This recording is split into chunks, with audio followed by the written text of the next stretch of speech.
After finishing her shower, Lisa pulled back the curtain. To her surprise, the man didn't make any move toward her. Instead, he walked up to the mirror and scrawled the words, "Escape," before dissolving into smoke and vanishing completely. Though startled, Lisa wasn't surprised by his disappearance. For her, these strange phenomena had become almost routine. This all began a decade ago, one fateful morning when an explosion occurred at a particle accelerator in a research facility. The explosion claimed the lives of everyone within a 1-kilometer radius, but it also triggered something far stranger, the return of human shadows. These lingering apparitions would appear at the same time and place each day, performing the same actions they had during their lives. After a short while, they would disappear without a trace. It was a bizarre occurrence, but it didn't disrupt everyday life.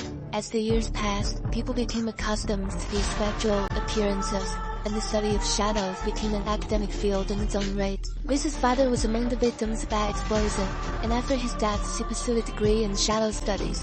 The core theory of the discipline is that the number of shadows decreases over time, but never increases. Shadows are visible to humans, but humans are invisible to them, meaning communication between the living and the dead is impossible. But recently, Lisa began to suspect that something was changing. The shadows seemed to be increasing in number, and, oddly enough, some of them appeared to be aware of the humans around them. The most unsettling part was the message "Escape," scrawled in the mirror, a direct message that felt aimed at her. Seeking answers, Lisa went to see her professor. He dismissed her theory, claiming it violated the basic principles of the field. "Don't overthink it," he told her. But his words didn't deter Lisa. They only made her more determined to uncover the truth. The scene from that morning replayed in her mind constantly, and the next day, when her father's shadow appeared, felt different. This time, he made eye contact with her, a subtle but significant change that strengthened her conviction.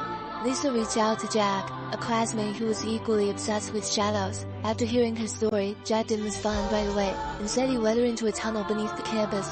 He had been tracking shadows for weeks, and he told her that just last week, there had been only 16 fish in the local pond. Now, there were noticeably more, proof that Lisa's suspicion was right. The number of shadows was indeed increasing. To confirm whether these shadows could communicate with the living, they decided to take a bold step.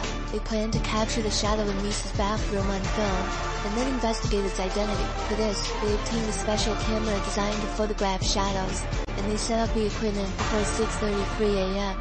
to catch the next appearance. But when the shadow arrived, it seemed to sense their presence. It was as if it knew they were watching.